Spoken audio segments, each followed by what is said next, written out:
जय हिंद दोस्तों, मैं हूं आशीष और आप सबको इंडिया में जान पर स्वागत है। दोस्तों, आप सब जानते हैं चीन भारत चीन सीमा पर लगातार विवाद को बढ़ा रहा है।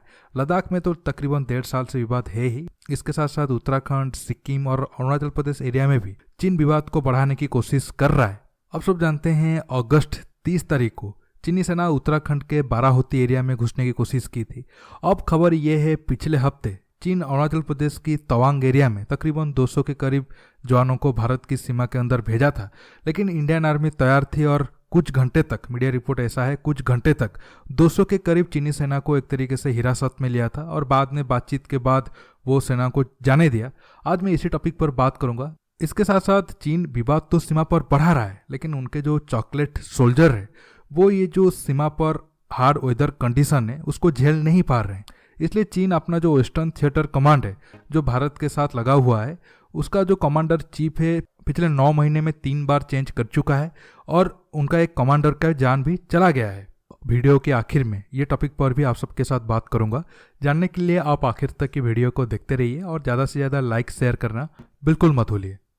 दोस्तों, ये जो सारा घटना घटा है ये तवांग एरिया का है। हालांकि चीन उसे यंगतसे कहता है।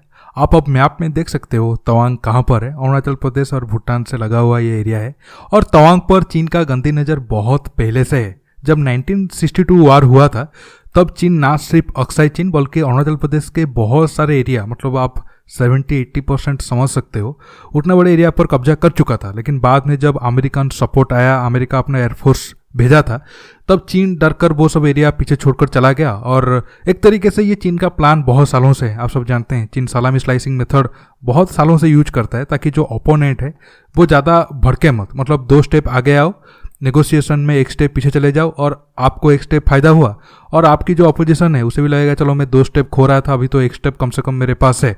तो ये वाला माइंड गेम चीन बहुत सालों से खेलता आ रहा है और 1962 में भी वही माइंड गेम वो भारत के साथ खेला था। अरुणाचल प्रदेश वाला एरिया को पीछे छोड़ दिया, लेकिन अक्साई चीन वाला एरिया को अभी भी वो अपने पास रखा है। और नेहरू जी के बाद में भी जितने सरकार आए कोई भी सीरियसली कदम नहीं उठाया ताकि अक्साई चीन हमारे पास आ जाए। चीन का ये मानना है कि जो तवांग एरिया है वो उसका तिब्बत का दक्षिणी हिस्सा है। और आप सब जानते हैं पिछले महीने एक रिपोर्ट वायरल हुआ था जो चीन की सोशल मीडिया में चल रहा था।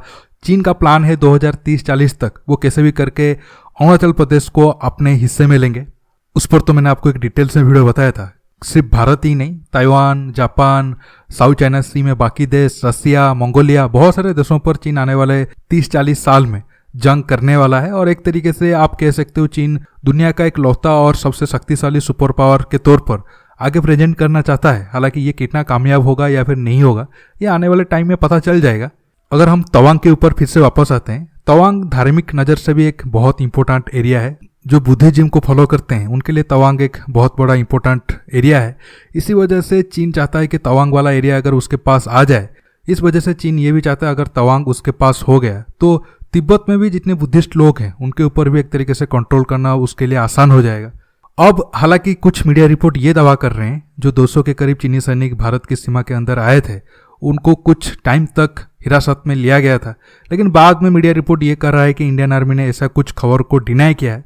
लेकिन दोस्तों, मेरे हिसाब से ये लग रहा है कि भारतीय सेना कुछ घंटों तक चीनी सेना को बंधक तो जरूर रखा था, लेकिन मीडिया में जानबूझकर ये रिपोर्ट बहुत ज़्यादा वायरल ना हो, इसे बढ़ा चढ़ाकर कोई ज़्यादा रिपोर्टिंग ना किया जाए, इसी वजह से आर्मी डिनाई कर रहा है ताकि सीमा में और ज़्यादा चीज़ें ना भड़के। अगर भारत में ये रिपोर्ट ज़्यादा चला चीन के ऊपर तो चीन के ऊपर ही प्रेशर आएगा, वो भी कुछ हरकत करे तो फिर बॉर्डर पर बहुत सारे डिस्टर्बेंस फिर से शुरू होगा। इसी वजह से पहले ये खबर को प्लान्ड तरीके से मीडिया में चलाया गया ताकि भारत के अंदर भी बहुत सारे लोग हैं जिनका मानना है कि चीन तो हमेशा ये करता है वो करता है तो भारत सीमा में क्या कर रहा है, तो ये उनके लिए ये जवाब है। लेकिन बाद में उसे चालाकी से डिनाई भी कर दिया गया ताकि ये मामला भारत चीन बैठक में जब उठेगा तो हमारे जो ऑफिसर होंगे वो आसानी से कह सकते हैं हमारे मीडिया तो आज़ाद है, वो कुछ भी कहने के लिए स्वतंत्र है, तो हमारे तो उनके ऊपर कुछ कंट्रोल है नहीं। छोड़िए, ये एक माइंड गेम है। देखिए, चीन तो विवाद बढ़ा रहा है और उसका तो सपना है वो मिलिट्री तरीके से भी सुपर पावर बने, लेकिन उनके जो चॉकलेट सोल्जर है उनका बॉडी लद्दाख की वेदर को ठीक से एडजस्ट नहीं कर पा रहा है। इसी वजह से बहुत सारे चीनी सैनिक मर रहे हैं और बीमार हो रहे हैं। देखिए, पिछले 1-1.5 साल से भारत की जमीन पर जो चीनी राष्ट्रपति का सपना था कि हम कब्जा करेंगे वो काफ़ी भारी पड़ रहा है। पिछले 9 महीने में चीन ना सिर्फ अपना जो वेस्टर्न थिएटर कमांड है उसके 3 चीफ को बदल चुका है, बल्कि उनमें से एक की मौत हो चुका है और एक अभी भी बीमार है। और अभी जो नए आए हैं वो कितने दिन रहेंगे उसका भी कोई गारंटी नहीं है। अब मैं इसको थोड़ा आपको और डिटेल्स में समझाता हूँ। झांग जुडोंग के नाम तो आप काफ़ी बार सुने होंगे। जब डोकलाम हुआ था तब भी ये वेस्टर्न थिएटर कमांड के हेड थे, और गलवान के टाइम में भी ये भी वेस्टर्न थिएटर कमांड के हेड थे। लेकिन उनका मौत पिछले 1-2 महीने पहले हो गया था, और बताया जा रहा है कि उनको पेट में प्रॉब्लम थी और कैंसर हो गई थी, और लद्दाख की हाई अल्टीट्यूड के कारण वो काफ़ी बीमार हो गए थे।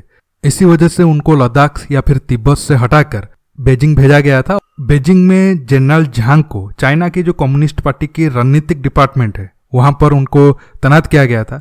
इसके बाद झांग के बदले आए सू शिलिंग। ये भी माना जाता है कि प्रेसिडेंट शी जिनपिंग के काफ़ी फेवरेट थे, लेकिन ये सिर्फ 2-3 महीने ही मतलब लद्दाख में या फिर उस हाई अल्टीट्यूड एरिया में ठहर पाए। उनको भी प्रॉब्लम हुआ हेल्थ में और उनका भी ट्रांसफर हो गया। अब और एक नया कमांडर आए हैं, और जो जनरल झांग जुडोंग है और शी चिलिंग है, ये दोनों को माना जाता है कि शी जिनपिंग के ये काफ़ी फेवरेट है, और आने वाले टाइम में उनको चाइना की कम्युनिस्ट पार्टी के अंदर बहुत ज़्यादा प्रमोट करने की योजना भी थी। लेकिन एक का मौत हो गया और दूसरे भी बहुत ज़्यादा बीमार है। ये तो हो गया टॉप कमांडर की बात, लेकिन वहाँ पर जो बाकी सोल्जर है या फिर छोटे मोटे ऑफिसर है, और वो भी काफ़ी प्रॉब्लम फेस कर रहे हैं, और उन्हें भी कई सारी बीमारी हो रहा है। क्योंकि आप सब जानते हैं तिब्बत बहुत ज़्यादा हाई अल्टीट्यूड में, ऑक्सीजन कम होने के साथ साथ टेम्परेचर भी बहुत ज़्यादा कम होता है, इसलिए उस एरिया में ऑपरेट करना उतना आसान नहीं है। इसी वजह से चाइना शायद पाकिस्तान की मदद ले रहा है। आप सब जानते हैं पाकिस्तान के कुछ सैनिक अब चीन में पोस्टेड है, और लग रहा है कि चीन शायद उनसे हाई अल्टीट्यूड एरिया में कैसे ऑपरेट करना है या फिर कैसे लड़ना है उस फील्ड में मदद ले रहा है। लेकिन पाकिस्तान उन्हें कितना मदद करेगा ये तो आने वाले टाइम में पता चलेगा, क्योंकि पाकिस्तान खुद सियाचिन या फिर कारगिल भारत से हार चुका है। दोस्तों, चीन के लिए अच्छा ये है, ये जो विवाद चीन शुरू किया है उसे जल्द से जल्द खत्म कर दे, ताकि दोनों देश शांति में रहे। अगर चीन ये विवाद को ज़्यादा बढ़ाता है तो नुकसान दोनों का होगा, और चीन को बहुत ज़्यादा होगा। और दोस्तों, आखिर में मैं ये कहना चाहूँगा, अब जो भारत चीन सीमा पर आपको ये न्यूज आ रहा है, चीन कहीं पे उत्तराखंड में घुस गया या फिर सिक्किम में कुछ गड़बड़ी कर रहा है या फिर अरुणाचल प्रदेश में तवांग एरिया में गड़बड़ी कर रहा है, ये न्यूज आगे आने वाले टाइम में और ज़्यादा होगा, क्योंकि चीन अपने हरकत से बात नहीं आएगा। जो न्यूज आपको कश्मीर से पाकिस्तान और भारत रिलेटेड आता है कि आज इतने सैनिक शहीद हुए या फिर इतने सीज फायर हुआ, हालांकि चीन के साइड पे गोलीबारी तो बहुत कम चलेगी, लेकिन ऐसा छोटा मोटा झड़प बहुत ज़्यादा आगे आने वाले टाइम में होगा। दोस्तों, आज के टॉपिक में बस इतना ही। आपको ये वीडियो कैसा लगा नीचे कमेंट बॉक्स में कमेंट करके बताइए, और ये वीडियो को ज़्यादा से ज़्यादा लाइक शेयर करने के साथ साथ आप मेरे चैनल को सब्सक्राइब करिए, और सब्सक्राइब बटन के पास जो बेल आइकन है उसे प्रेस करिए, ताकि आगे आप मेरे आने वाले वीडियो को मिस ना कर सके। दोस्तों, रुकता हूँ, बहुत जल्द और एक नया टॉपिक के साथ मिलूंगा। नमस्कार, जय हिंद।